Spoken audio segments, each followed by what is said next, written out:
ಕಾಂಗ್ರೆಸ್ನ ಮುಖಂಡರು ಉದಯ್ ಶೆಟ್ಟಿ ಅವರು ದೂರವಾಣಿ ಸಂಪರ್ಕದಲ್ಲಿ ಜಾಯ್ನ್ ಆಗಿದ್ದಾರೆ. ಉದಯ್ ಶೆಟ್ಟಿ ಅವರೇ, ಹಲೋ, ನಮಸ್ಕಾರ ಸರ್. ರಾಕೇಶ್ ಸರ್ ಇದ್ದಾರೆ, ಮಾತಾಡಿ. ಎಸ್ ಸರ್, ಕಾರ್ಕಳದ ಲಂಚಾವತಾರದ ಪ್ರದರ್ಶನ ಕೊಟ್ಟಿದ್ದೀವಿ ಇವತ್ತು. ನಾನು ಇದನ್ನು ರಾಜಕೀಯವಾಗಿ ಈ ಸಿಟ್ಯುವೇಷನನ್ನು ಬಳಸ್ಕೊಳ್ಳಲ್ಲ ಮತ್ತು ಉಪಯೋಗಿಸ್ಕೊಳ್ಳಲ್ಲ.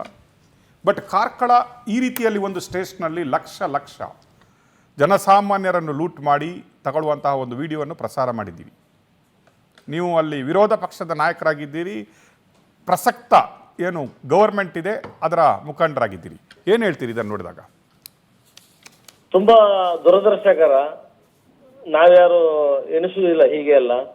ನಾವು ಇದನ್ನು ನಮ್ಮ ಪಕ್ಷದ ಪರವಾಗಿ ಹೇಳ್ಬೇಕಂತಾದ್ರೆ, ನಾವು ಕಾರ್ಕಳದಲ್ಲಿ ಯಾವತ್ತೂ ಇಂಥ ಒಂದು ವ್ಯವಸ್ಥೆಯನ್ನು ನೋಡಿಲ್ಲ. ನಮ್ಮ ವೀರಪ್ಪ ಮೊಯ್ಲಿಯವರ ಕಾಲದಿಂದ, ಗೋಪಾಲ್ ಭಂಡಾರಿಯವರ ಕಾಲದಿಂದ ಭ್ರಷ್ಟಾಚಾರ ರಹಿತವಾಗಿ, ಯಾವುದೇ ಭ್ರಷ್ಟಾಚಾರ ಇಲ್ಲದೆ ಹಾಗೂ ಯಾವುದೇ ಒಂದು ಸ್ವಜನ ಪಕ್ಷಪಾತ ಇಲ್ಲದೆ ಒಳ್ಳೆ ರೀತಿಯಲ್ಲಿ ಆಡಳಿತವನ್ನು ನೋಡ್ಕೊಂಡು ಬಂದ ನಾವೆಲ್ಲ ಅವರ ಗರಡಿಯಲ್ಲಿ ಬೆಳೆದುಕೊಂಡು ಬಂದವರು. ಹೀಗೆಲ್ಲ ಮಾಡ್ತಾರಂತ ನಾವು ಯಾವತ್ತೂ ಎಕ್ಸ್ಪೆಕ್ಟ್ ಮಾಡೋದಿಲ್ಲ. ಮತ್ತೆ ಇದು ದುರದೃಷ್ಟಕರ, ಹೀಗಾಗಬಾರ್ದು ಮುಂದೆ ಎಂದು. ಇದು ನಮ್ಮ ಎಲ್ಲರ ಹರಕೆ ಮತ್ತು ಹಾರೈಕೆ. ಈ ರೀತಿ ನಾವು ಸರ್ಕಾರಿ ಅಧಿಕಾರಿಗಳು ಅಥವಾ ಪೊಲೀಸ್ ಡಿಪಾರ್ಟ್ಮೆಂಟ್ ಅಲ್ಲಿ ಈ ರೀತಿ ಆಗಬಾರ್ದು ಅಂತ ನನ್ನ ಒಂದು ಕೋರಿಕೆ. ಉದಯ್ ಕುಮಾರ್ ಶೆಟ್ಟಿ ಅವರೇ, ಈಗ ಕಾಂಗ್ರೆಸ್ ಗೌರ್ಮೆಂಟ್ ಇದೆ, ಇಲ್ಲಿ ಶಾಸಕರು ಮಾತಾಡ್ತಾ ಹೇಳಿದರು. ಈಗ ಸುನೀಲ್ ಕುಮಾರ್ ಅವರು ನಮ್ಮ ಫೋನಿಗೆ ಬಂದಿದ್ದರು. ಅವ್ರು ಹೇಳಿದರು, ಈಗ ಎಲ್ಲದಕ್ಕೂ ಇಲ್ಲಿ ಭ್ರಷ್ಟಾಚಾರ ಆಗಿದೆ, ಅಧಿಕಾರಿಗಳು ಯಾವ ಮಾತುಗಳನ್ನು, ಶಾಸಕರ ಮಾತುಗಳನ್ನು ಕೇಳ್ತಾ ಇಲ್ಲ, ಇಲ್ಲಿ ಭ್ರಷ್ಟಾಚಾರ ತುಡುಕ್ತಾ ಇದೆ. ನಾನು ಕೂಡ ವಿಧಾನಸೌಧದಲ್ಲಿ ಹಲವು ಸಲ ಇದರ ಏನೋ ಪ್ರಶ್ನೆಗಳನ್ನು ಕೇಳಿದ್ದೀನಿ, ಅಧಿಕಾರಿಗಳಿಗೆ ಎಚ್ಚರಿಸಿದ್ದೀನಿ ಅಂತ ಹೇಳ್ತಾ ಇದ್ದಾರೆ. ಏನಂತೀರಿ ಇದಕ್ಕೆ? ಖಂಡಿತ ಅವರು ಹೇಳುದು ಸತ್ಯ ಇರ್ಬೋದು. ಯಾಕಂದ್ರೆ ಅದರ ಮೂಲ ಸ್ಥಾನ ಅವರೇ. ಕಾರ್ಕಳದಲ್ಲಿ ಏನಾದರೂ ಈ ಭ್ರಷ್ಟಾಚಾರ ಶುರು ಮಾಡಿದ್ರೆ ಅವರೇ ಶುರು ಮಾಡಿದ್ದು. ಅದರಿಂದ ಅವ್ರಿಗೆ ಆ ಬಗ್ಗೆ ಅನುಭವ ಇದ್ದಿರ್ಬೋದು, ನನಗೆ ಅಂತ ಗೊತ್ತಿಲ್ಲ.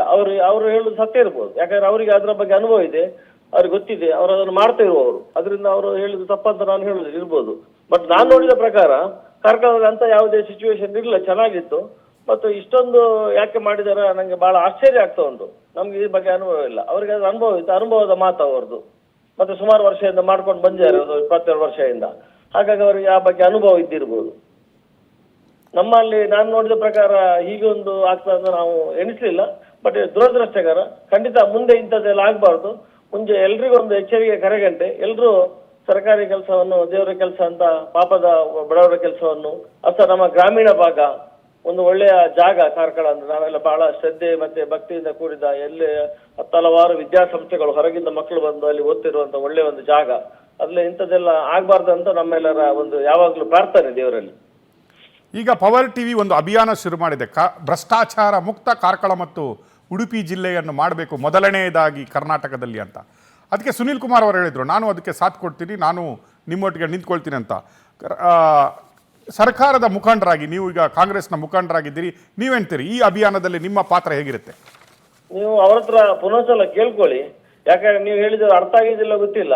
ಭ್ರಷ್ಟಾಚಾರ ರಹಿತವಾಗಿ ಅಂತ ಪುನಃಸಲ ಹೇಳಿ ನೀವು. ಹಾಗೆ ಅದಕ್ಕೆ ಅವರನ್ನೆಲ್ಲ ನೀವು ಹೇಳಿದ್ದು ಕೇಳಿಲ್ಲ ಗೊತ್ತಿಲ್ಲ.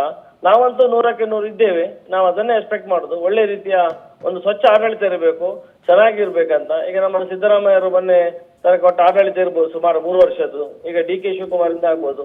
ನಾವು ಒಳ್ಳೆ ಆಡಳಿತವನ್ನೇ ನಿರೀಕ್ಷೆ ಮಾಡ್ತಿದ್ದೇವೆ. ಮತ್ತೆ ಅವರು ಕೊಡ್ತಾ ಸಹ ಇದ್ದಾರೆ. ಎಲ್ಲ ಗ್ಯಾರಂಟಿ ಯೋಜನೆ, ನಮ್ಮ 5 ಗ್ಯಾರಂಟಿ ಯೋಜನೆ ನೋಡಿ, ಒಂದೇ ಒಂದು ಗ್ಯಾರಂಟಿ ಯೋಜನೆಯಲ್ಲಿ ಭ್ರಷ್ಟಾಚಾರ ಮಾಡ್ಲಿಕ್ಕೆ ಯಾರಿಗೂ ಅವಕಾಶ ಇಲ್ಲ ಅಂತ 5 ಯೋಜನೆಯನ್ನು ಮಾಡಿದ್ದೇವೆ. ಯಾರಿಗೆ 1 ರೂಪಾಯಿ ಆದ್ರೂ ಭ್ರಷ್ಟಾಚಾರ ಮಾಡ್ಲಿಕ್ಕೆ ಅವಕಾಶ ಇಲ್ಲ ಅಂತ ಒಳ್ಳೆ ಗ್ಯಾರಂಟಿ ಯೋಜನೆಯನ್ನು ಕೊಟ್ಟು ಅದನ್ನು ಜನರಿಗೆ ಮುಟ್ಟಿಸುವಂತ ಕೆಲಸ ನಮ್ಮ ಸರ್ಕಾರ ಮಾಡ್ತಾ ಇದೆ. ಮತ್ತೆ ನೀವು ನಮ್ಮ ಶಾಸಕರ ಹತ್ರ ಪುನಃಸಲ ಕೇಳ್ಕೊಂಡು ನೀವು ಮಾಡಿ ಸರ್, ನನ್ನ ಅಭಿಪ್ರಾಯ. ಯಾಕಂದ್ರೆ ಭ್ರಷ್ಟಾಚಾರ ರಹಿತ ಮಾಡ್ತೇನೆ ಅಂತ ಹೇಳಿದವ್ರಿಗೆ ಕೇಳಿದಿಲ್ಲ ಗೊತ್ತಿಲ್ಲ. ಅದರಿಂದ ನೀವು ಮಾಡೋ ಅಭಿಯಾನದ ಬಗ್ಗೆ ಮೋಸ್ಟ್ ವೆಲ್ಕಮ್. ನೀವು ಮಾಡ್ಬೇಕು ಸರ್. ನಮ್ಮ ಜನರಿಗೆ ಅದರ ಬಗ್ಗೆ ಕೆಲವರಿಗೆ ಗೊತ್ತಿದ್ದೋ ಗೊತ್ತಿಲ್ಲದೆಯೋ, ತಿಳುವಳಿಕೆ ಇದ್ದೋ ಇಲ್ಲದೆಯೋ ಏನೋ ಮಾಡ್ತಾರೆ. ಹೀಗೆಲ್ಲ ಆದ ಕೂಡಲೇ ಜನರಿಗೆ ನಾವು ಒಂದ್ಸಲ ಎಚ್ಚರಿಕೆ ಕರೆಗಂಟೆ ಕೊಟ್ಟಾಗ್ತದೆ. ಮುಂದಿನ ದಿನದಲ್ಲಿ ಆದ್ರೂ ಆಗುದಾಗಿತ್ತು, ಮುಂದೆ ಆದ್ರೂ ಒಳ್ಳೆ ರೀತಿಯಲ್ಲಿ ಇದು ಹೋಗುವಾಗ ಆಗ್ಲಿ. ನಮ್ದು ಒಂದು ಎಂತ ಹೇಳ್ತಾರೆ, ಬಹಳ ಒಂದು ಸಜ್ಜನ ಜನರಿರುವ ನಾಡು. ಇಲ್ಲಿ ಅಂತ ಅವಕಾಶ ಇಲ್ಲದೆ ಮುಂಚೆ ಎಲ್ಲರೂ ಅಧಿಕಾರಿಗಳು ಬರುದಿರ್ಬೋದು, ಅಥವಾ ನಮ್ಗೆ ಸಹ ಬೆಂಗಳೂರಿಗೆಲ್ಲ ಹೋದಾಗ ಎಲ್ಲ ಕೇಳುದಿತ್ತು, ನಿಮ್ಮಲ್ಲೆಲ್ಲ ಅದೆಲ್ಲ ಇಲ್ಲ ಅಂತಲ್ಲ, ಒಳ್ಳೆ ಊರಲ್ಲ ಅಂತ. ನಾವೀಗ ಎಂತ ಹೇಳುದು ಅದನ್ನೆಲ್ಲ? ಆ ರೀತಿ ಅದು ಯಾರಿಂದ ಆಗಿದೆ ಅಂತ ಪುನಃಸಲ ಅವರವರ ಅವಲೋಕನ ಅವ್ರು ಮಾಡ್ಕೊಳ್ಬೇಕು. ಇಂಚಿನ ರಾಜಕಾರಣಿಗಳಿರುವಾಗ ಅವ್ರು ಹೇಳಿ ಸರಿ ಉಂಟು, ನಿಮ್ಮಲ್ಲಿ ಅದೆಲ್ಲ ಇಲ್ಲ, ನಮ್ಮಲ್ಲಿ ಅದೆಲ್ಲ ಇಲ್ಲ ಅಂತ. ಈಗೆಲ್ಲ ಹೇಳಿ ನಮ್ಗೆ ನಾಚಿಕೆ ಆಗ್ತದೆ. ಅದು ಯಾರು ಶುರು ಮಾಡಿದಾರಂತ ಅದು ಯಾರು ಮಾಡ್ತಾ ಇದ್ದಾರಂತ ಸ್ವಲ್ಪ ಯೋಚನೆ ಮಾಡೋದು ಬಹಳ ಅವಶ್ಯಕತೆ ಇದೆ ಅಂತ ನಾನು ತಿಳ್ಕೊಂಡಿದ್ದೇನೆ. ಬಟ್ ನೀವು ಮಾಡುವ ಅಭಿಯಾನದ ಬಗ್ಗೆ ನಮ್ಮ ಸಂಪೂರ್ಣ ಬೆಂಬಲ ಇದೆ ಅದಕ್ಕೆ. Thank you very much. ಈಗಾಗಲೇ ನೋಡಿ, ಅಧಿಕಾರಿಗಳ ಕಾಂಟ್ಯಾಕ್ಟ್ ಲೆವೆಲ್ ಎಲ್ಲಿವರೆಗೆ ಇದೆ ಅಂತ ಹೇಳಿ, ಕಾರ್ಕಳದಲ್ಲಿ ನಮ್ಮ ಟಿ ವಿಯಲ್ಲಿ ಈ ಪ್ರೋಗ್ರಾಮ್ ಪ್ರಸಾರವಾಗ್ತಾ ಇದ್ದೇನೆ, ಕಾರ್ಕಳದ ಲೋಕಲ್ ಕೇಬಲ್ ಕಟ್ ಮಾಡಿಬಿಟ್ಟಾರೆ. ಪವರ್ ಟಿ ವಿಯ ಪ್ರಸಾರವನ್ನು ಕಾರ್ಕಳದ ಲೋಕಲ್ ಕೇಬಲ್ ಅಲ್ಲಿ ಕಟ್ ಆಗಿದೆ. ಅವ್ರಿಗೆ ಫೋನ್ ಮಾಡಿ ಕೇಳಿದ್ರೆ ಹೇಳ್ತಾರೆ, ನಿಮ್ದು ಏನೋ ಅಪ್ಲಿಂಕ್ ಪ್ರಾಬ್ಲಮ್ ಇದೆ. ಏನು ಪ್ರಾಬ್ಲಮ್ ಇಲ್ಲ. ಏನು ಪ್ರಾಬ್ಲಮ್ ಇದೆ ಅಂತ ನಾನು ಮತ್ತೆ ಹೇಳ್ತೀನಿ ನಿಮಗೆ. ನೀವು ಎಷ್ಟು ದಿನ ಕೇಬಲ್ ಕಟ್ ಮಾಡ್ಬೋದು? YouTube how many days? ನೀವು ನೋಡಿ, ಈ ರಾಜಕೀಯನ ಅಥವಾ ಅಧಿಕಾರಿಗಳ ಕೆಪಾಸಿಟಿಯ ನೋಡಿ ನೀವು. ಕಾರ್ಕಳದಲ್ಲಿ ಯಾರು ಕೇಬಲ್ ಮಾಡ್ತಾರಲ್ಲ ಅವರು ಒಂದು ಮಾಧ್ಯಮ ನಡೆಸ್ತಾರೆ, ಅಲ್ಲಿ ಕೇಬಲ್ ಕಟ್ ಮಾಡಿಬಿಟ್ಟಾರೆ. It's a shame. It's a shame. ಎಷ್ಟು ದಿನ ಕಟ್ ಮಾಡ್ಬೋದು? ಒಂದು ಸ್ವಲ್ಪ ದಿನ ನೋಡಿದರೆ ಜನರೇ ನಿಮ್ಮ ಕೇಬಲ್ ಬಾಕ್ಸ್ ಅಂತ ತೆಗೆದು ಬಿಸಾಕ್ತಾರೆ. ಯಾಕೆ ಹೇಳಿ? Don't you feel shame? ಎಷ್ಟು ದಿನ ತಡೀಬೋದು ಜನರ ವಾಯ್ಸನ್ನು? ಎಷ್ಟು ದಿನ ನೀವು ತಡಿಬೋದು ಜನರ ಮಾತನ್ನು? ಎಷ್ಟು ದಿನ ಯಾರಾದರೂ ತಡಿಬೋದು ಜನರ ಆಕ್ರೋಶವನ್ನು? ಎಷ್ಟು ದಿನ ಜನಗಳು ತಡ್ಕೊಬೋದು ಈ ಭ್ರಷ್ಟಾಚಾರವನ್ನು? ಇಟ್ಸ್ ಅ ಬಿಗಿನಿಂಗ್, ಶುರುವಾತ್. ಇದು ಎಚ್ಚರಿಕೆ ಅಂತ ಇಟ್ಕೊಳ್ಳಿ, ರಿಕ್ವೆಸ್ಟ್ ಅಂತ ಇಟ್ಕೊಳ್ಳಿ, ಅಹಂಕಾರ ಅಂತ ಇಟ್ಕೊಳ್ಳಿ, ನಿಮ್ಮ ಭಾಷೆಯಲ್ಲಿ ಏನಕ್ಕೆ ಬೇಕಿದ್ದಾನೆ ವಾಕ್ಯನ ಇಟ್ಕೊಳ್ಳಿ. We started it, we will end it. ಶುರು ಮಾಡಿದ್ವಿ, ಕೊನೆಗೊಳಿಸ್ತೀವಿ. All right sir, that's it. Thank you so much sir. Thank you so much. ಇದನ್ನು ಎಕ್ಸ್ಪೋಸ್ ಮಾಡಲಿಕ್ಕೆ you stood with a team. Thank you so much. ಒಂದು ತಿಳ್ಕೊಳ್ಳಿ, ನೀವು cable ಬಾಕ್ಸ್ನ cut ಮಾಡೋದಕ್ಕೆ ನಿಮ್ಮ ಹತ್ರ ಆಪ್ಷನ್ ಇದ್ದರೆ, ಸೋಷಿಯಲ್ ಮೀಡಿಯಾ, ಯೂಟ್ಯೂಬು, ಫೇಸ್ಬುಕ್ಕು, ಇದೆಲ್ಲದರಲ್ಲೂ ಈ ಸುದ್ದಿಯನ್ನು ಹರಡಿಸುವಂಥ ಆಪ್ಷನ್ ನಮ್ಮ ಹತ್ರನೂ ಇದೆ. Don't think we are fools. ನಮಗೆ ಅಷ್ಟು ನಾಲೆಡ್ಜ್ ಇಲ್ಲದೆ ನಾವು ಸುದ್ದಿಯನ್ನು ಮಾಡ್ತಾ ಇಲ್ಲ. ರಾಕೇಶ್ ಸರ್ ಹೇಳ್ದಂಗೆ ಎಷ್ಟು ದಿನ ಅಂತ ನೀವು ಜನಗಳ ಧ್ವನಿಯನ್ನು ಅಡಗಿಸಿಟ್ಕೊಳ್ತೀರಿ? ಕಾರ್ಕಳದಿಂದ ಆರಂಭ ಮಾಡಿದ್ದೀವಿ, ಇದು ಇಲ್ಲಿಗೆ ಮುಗಿಯೋದಿಲ್ಲ.